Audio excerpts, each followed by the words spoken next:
Good morning friends. Second day Katra में आज हम लोग सुबह सुबह तैयार हो गए हैं 7 बजे और ये कटरा स्टेशन है। अब हम लोग निकल गए हैं नाश्ता करके। स्टेशन से गाड़ी करके हम हेलीपैड टर्मिनल पहुंचे। यहाँ पे हमारा 10 बजे का टाइमिंग था, पर हम टाइम से पहले ही पहुंच गए थे क्योंकि और भी फॉर्मेलिटीज़ थी जो हमें पूरी करनी थी, जैसे कि हमारा और लगेज का वेट मेजरमेंट होता है, उसके बाद बोर्डिंग पास बनवानी थी, यात्रा पर्ची भी बनवानी थी और थोड़ी थोड़ी मौसम ख़राब हो रही थी, बूंद पड़ रही थी, तो इस वजह से हम बहुत पहले ही आ गए थे। यहाँ मौसम ख़राब हो रहा था और हल्की हल्की बारिश स्टार्ट हो गई थी। चेकिंग के बाद हम दोनों फैमिली 2 पार्ट में अलग हो गए थे। मैं और श्रेष्ठ पहले गए थे पहले स्लॉट में, और दूसरे 10:30 बजे का स्लॉट जो था उसमें बाकी फैमिली फिर बाद में आई। क्योंकि 5 लोगों की सीट अवेलेबल होती है तो उसमें पापा, दोनों मम्मी और मेरे हस्बैंड और बड़ा वाला बेटा, वो 5 लोग बाद में आए और मैं और श्रेष्ठ पहले गए। रूल्स के अकॉर्डिंग हमारे मोबाइल सबमिट कर लिए गए और मैं आगे का वीडियो नहीं बना पाई हूँ। सांझी छत उतरने के बाद भवन 2.5 किलोमीटर रह जाता है, तो हमने पैदल ही यात्रा की। श्रेष्ठ के लिए ये ट्रॉली हायर किया था।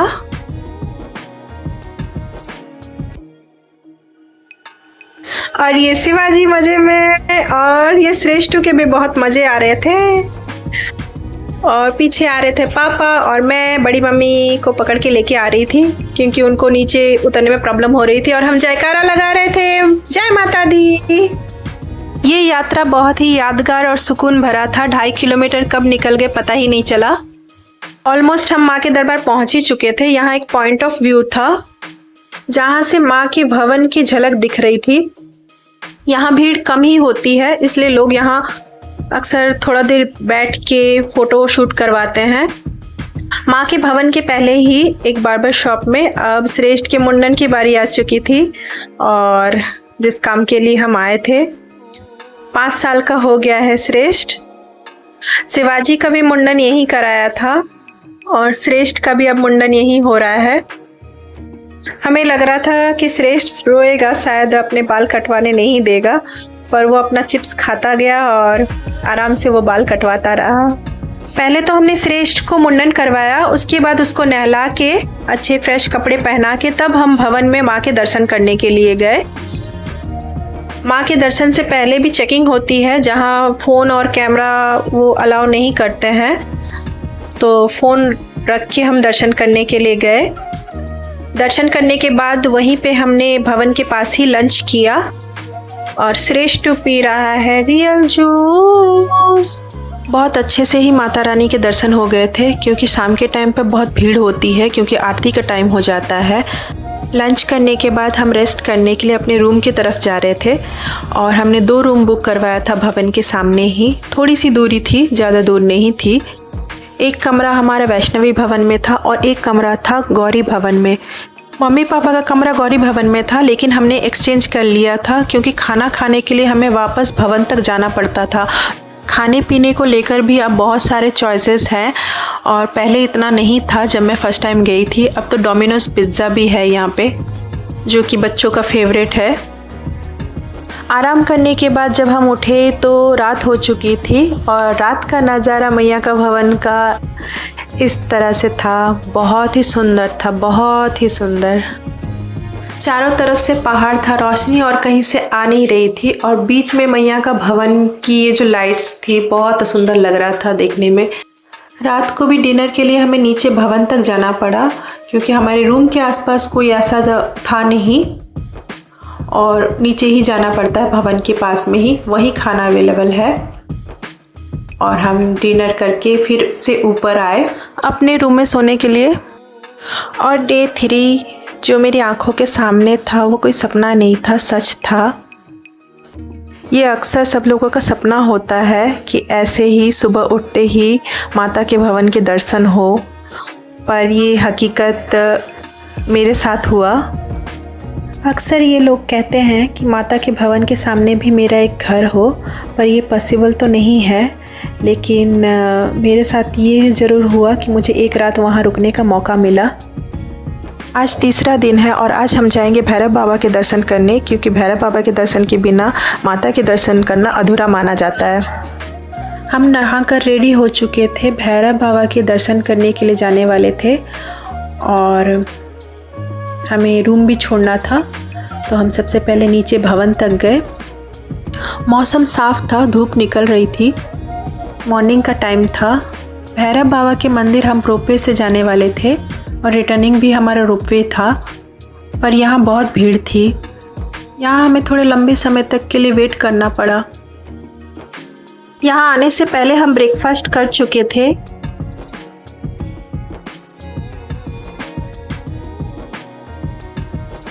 और जब हम रूम से निकले थे तब तो धूप थी और जब रोपवे में हम बैठने लगे तब मौसम चेंज हो गया।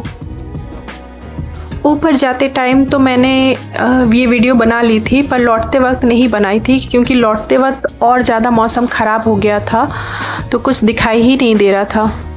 कहते हैं कि जब माता का बुलावा आता है तभी ही माता के पास जा पाते हैं, तो ये बात सच है। क्यों सच है? क्योंकि बहुत साल से हम वेट कर रहे थे कि मुंडन कराने जाए, पर ऐसा पॉसिबल हो ही नहीं पा रहा था और इस साल ऐसा पॉसिबल हो गया। और मम्मी पापा को भी कहा गया था, तो ना करते करते आखिर जब माता बुलाई तो सब कुछ अच्छे से हो गया। टिकट कंफर्म हो गया, हम वहाँ गए, घूम के आए, सब कुछ ठीक हो गया। सब कुछ जो हमने प्लान के अकॉर्डिंग टाइम और डेट फिक्स किया था, सब अपने आप ही होता चला गया। हमें किसी भी तरह की दिक्कत नहीं हुई वहाँ पे। वहाँ पहुँचने के बाद रहने से लेके खाने को लेके और किसी भी तरीके की हमें वहाँ दिक्कत नहीं हुई। यहाँ तक कि वहाँ मेडिकल के स्टोर भी थे।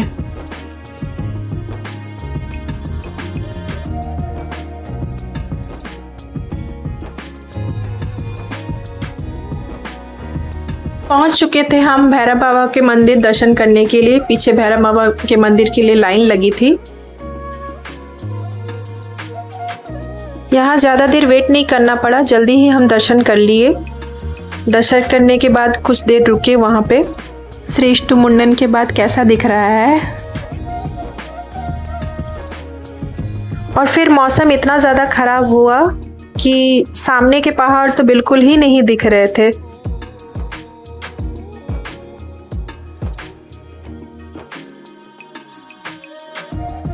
पहाड़ ही नहीं, सामने पेड़ भी नहीं दिख रहे थे सही तरीके से।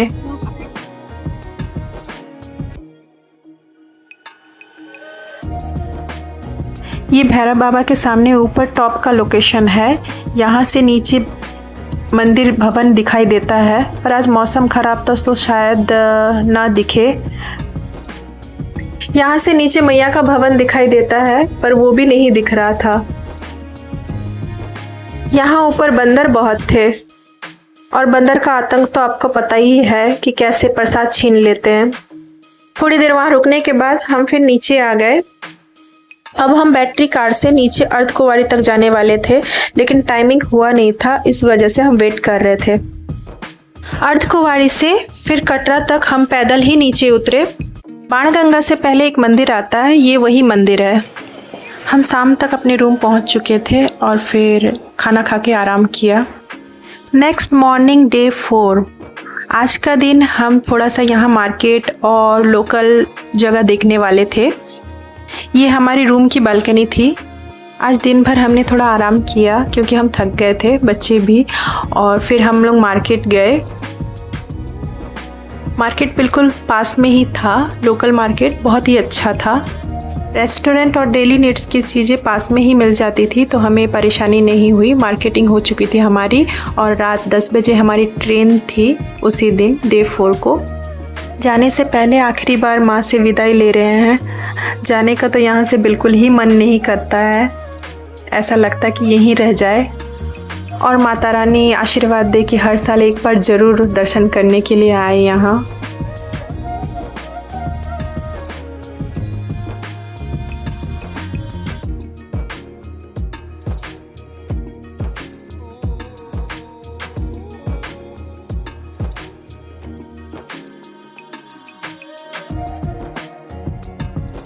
और ट्रेन में बैठने के बाद एक बार फिर से ये नज़ारा आता है कि माँ के भवन दिखाई देता है। नेक्स्ट मॉर्निंग हम घर आ चुके थे और उसके नेक्स्ट डे हमने 9 कन्या भोजन कराया। हमारी ये यात्रा बहुत ही अच्छी रही शुरू से ही, और आज आखिरी है कि माताओं को भोजन कराया जा रहा है, उनसे विदा लिया जा रहा है। बहुत ही सुखद अनुभव था ये। मेरे साथ साथ दोनों मम्मियाँ, पापा, उन्होंने भी आशीर्वाद लिया। तो फ्रेंड्स, अगर आपको ये ब्लॉग मेरा पसंद आया हो तो प्लीज़ ज़रूर सब्सक्राइब करें, लाइक करें, शेयर करें और कमेंट में भी ज़रूर बताएं कि कौन सा पार्ट आपको अच्छा लगा। और कोई सजेशन हो तो मोस्ट वेलकम है।